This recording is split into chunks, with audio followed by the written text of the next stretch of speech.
سامعین گرامی قدر، آج کی حکایت بڑی دلچسپ ہے کیونکہ یہ ایک بوڑھے آدمی کی حکایت ہے اور یہ ایک مکالمہ ہے ایک بوڑھے شخص اور ایک ڈاکٹر کے درمیان۔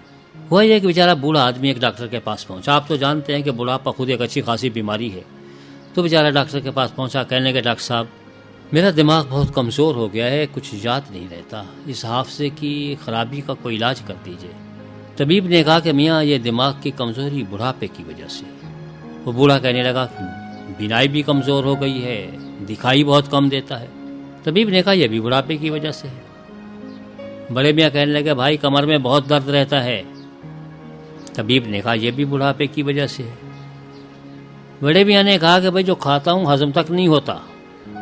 طبیب نے کہا کہ یہ معدے کی کمزوری کی وجہ سے ہوتا ہے اور معدے کی کمزوری جو ہے یہ بڑھاپے میں ہو جاتی ہے۔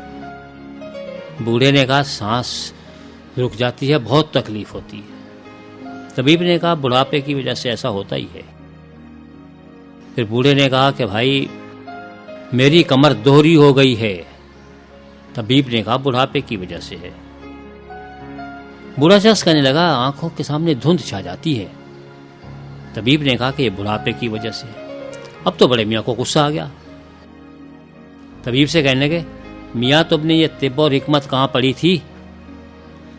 ہم جانتے ہیں کہ دنیا میں کوئی مرض لا علاج نہیں، ہر ایک مرض کا علاج موجود ہے، لیکن تمہیں جو مرض بتاؤ تم فوراً کہہ دیتے ہو یہ بڑھاپے کی وجہ سے ہے، جان چھڑاتے ہو اور اپنی جہالت کو چھپانے کے لیے بڑھاپے کا سہارا لیتے ہو۔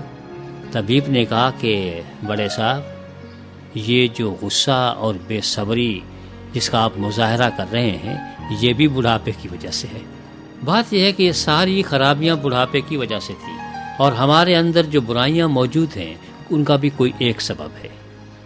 آپ کو معلوم ہے کہ جوانی میں جو طاقت ہوتی ہے وہ بڑھاپے میں نہیں ہوتی۔ نظر کمزور ہو جاتی ہے، دماغ کمزور ہو جاتا ہے، دل کمزور ہو جاتا ہے، ٹانگیں کمزور ہو جاتی ہیں، ہر ایک چیز کمزور ہوتی چلی جاتی ہے کہ ہوتے ہوتے آدمی اس دنیا سے رخصت ہو جاتا ہے اور یہ بڑھاپے میں یہ امراض لاحق ہوتے ہیں۔ تو ہم تمام کے تمام خسارے کی طرف رواں دواں ہیں۔ ہم ایک ایسا سفر کر رہے ہیں جس کا انجام سوائے موت کے اور کوئی دکھائی نہیں دیتا۔ یہ وہی بات ہے جس کی طرف اشارہ کیا تھا پروردگار عالم نے حضرت آدم علیہ السلام سے کہ اگر تم نے میری حکم کی نافرمانی کی تو یاد رکھنا کہ تم جس راستے پر چلو گے اس کی آخری منزل پہ جو بورڈ لگا ہوا ہوگا اس پہ لکھا ہوا ہوگا دار فانی، موت۔ ہماری یہ کمزوریاں ہیں، ہم بڑھاپے کی وجہ سے بیان کرتے ہیں اور ہوتی بھی ہیں بڑھاپے کی وجہ سے، طبیب صاحب نے صحیح کہا تھا، لیکن ہمیں دیکھنا یہ ہے کہ ہماری جو اور بیماریاں ہیں ان کی کہیں ایسی ایک ہی وجہ تو نہیں ہے۔ جب آپ کسی اور آدمی کے پاس جاتے ہیں اور اس سے کہتے ہیں کہ صاحب مجھ میں یہ خرابی ہے تو وہ آپ کو کوئی اس کی ایک وجہ بتاتا ہے، یہ خرابی ہے اس کی کوئی دوسری وجہ بتاتا ہے، تیسری خرابی ہے اس کی وجہ کوئی تیسری ہے، چوتھی خرابی کی وجہ چوتھی ہے۔ لیکن جب آپ کلام اللہ کی طرف جاتے ہیں تو آپ کو معلوم ہوتا ہے کہ ان تمام برائیوں کی جڑ ایک اور خرابی ہے اور وہ یہ ہے کہ ہماری ذات کے اندر گناہ اس طرح سے رچ بس گیا ہے کہ اب ہم جو بھی کام کرتے ہیں وہ سیدھا نہیں ہوتا، ہر کام الٹا ہوتا ہے، ہر کام غلط ہو جاتا ہے اور یہ اندر کا ٹیڑھ ہے جو ایسا کیے ہوئے ہے۔ یعنی آپ یہ دیکھیں نا، اب ایک آدمی ہے اس بیچارے کی کمر دوہری ہوئی ہے اور آپ اس سے یہ کہیں کہ بھائی اس کا علاج یہ ہے کہ آپ سیدھے اکڑ کے چلا کریں، کمر خود بخود سیدھی ہو جائے گی۔ وغیرہ یہی تو میرا عذاب ہے کہ میں سیدھا نہیں ہو سکتا، آپ اکڑ کے چلنے کی بات کر رہے ہیں، مجھے سیدھا تو کر کے دکھائیں۔ ایک آدمی کے گھٹنے میں درد ہے، تکلیف ہے اور آپ اس سے کہیں کہ یہ ایسا ہے کہ اصل میں آپ زیادہ لیٹے رہتے ہیں نا، آپ ایسا کریں کہ پیدل چلا کریں، کم از کم 10 میل روزانہ چلیں، آپ کے گھٹنے ٹھیک ہو جائیں گے۔ وہ کہہ رہے ہیں مجھ سے 2 قدم نہیں چلا جا رہا، آپ 10 میل کی بات کر رہے ہیں۔ اللہ کے نیک بندے وہ کام بتائیں جو مجھ سے ہو سکتا ہو۔ اس آدمی کی سانس رکتی ہے بات کرتے ہوئے اور آپ اس سے کہہ رہے ہیں کہ تم ابھی شروع کرو بوجھ اٹھانا، کچھ ابھی 1 من سے شروع کرو اور جب یہ 2-3 من جب تم اٹھانا شروع کر دو گے اور دوڑا کرو بوری اٹھا کے کمر پہ لے کے تو یہ تمہاری سانس ٹھیک ہو جائے گی۔ آپ اس کو علاج وہ بتا رہے ہیں جو اس کا علاج ہے نہیں، اصل جڑ کی طرف جا ہی نہیں رہے کہ یہ بیماریاں ساری پھوٹ کہاں سے رہی ہیں۔ یہ جتنے بھی ہمارے روحانی امراض ہیں ان کی جڑ اور ان کی خرابی کی جڑ جو ہے وہ ہمارا دل اور دماغ ہے، ہماری اپنی سوچ ہے۔ کہ اس کے نتیجے میں یہ ساری خرابیاں لاحق ہوتی ہیں۔ اگر ہم اس کو اندر سے ٹھیک کر لیں تو باہر سے ہم ٹھیک ہو سکتے ہیں۔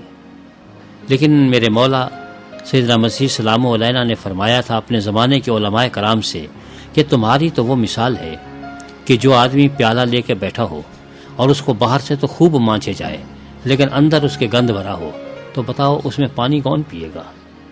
ہم اپنی زندگیوں کو باہر سے بہت چمکاتے رہتے ہیں، اس پہ خوب پالش کرتے ہیں، خوب اس پہ لپسٹک پاؤڈر لگاتے ہیں، لیکن اندر کے ہار سنگار کے بارے میں ہم نے کبھی نہیں سوچا ہوتا۔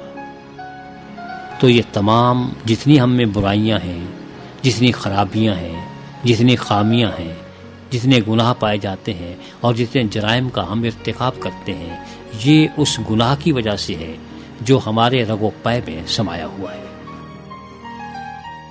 اب سوال یہ ہے کہ اس کا علاج کیا ہے؟ اب یہ تو اندر کی بیماری ہے، باہر کی ہوتی تو کچھ کر لیتے مرہم پٹی، اب اندر کا علاج ہے تو کس کے پاس ہے اور ہے تو کیا ہے؟ تو جس طبیب نے یہ تشخیص کی کہ یہ ساری اندر کی طرف سے یہ خرابیاں پیدا ہو رہی ہیں اور یہ اندر سے باہر آتا ہے، باہر سے اندر نہیں جاتا ہے۔ ہم اصل میں سوچ یہ رہے ہیں کہ ساری برائیاں باہر سے آتی ہیں۔ میں کسی آدمی کو کوئی غلط کام کرتے ہوئے دیکھتا ہوں تو پھر میرا بھی دل چاہتا ہے کہ میں غلط کام کروں، لیکن اگر میرے اندر وہ عدیہ ہی نہ ہو، وہ ودیت میرے اندر نہ کی گئی ہو، بات میری فطرت میں نہ ہو برائی کرنا، تو میں کیسے کروں گا؟ تو میرے اندر کوئی خرابی ہو گئی ہے، تو اس اندر کی خرابی کو اب ٹھیک کرنا ہے، اس کی اوور ہالنگ کرانا ہے، اور اوور ہال کرانے کا اس کو کوئی طریقہ کار دکھائی نہیں دے رہا۔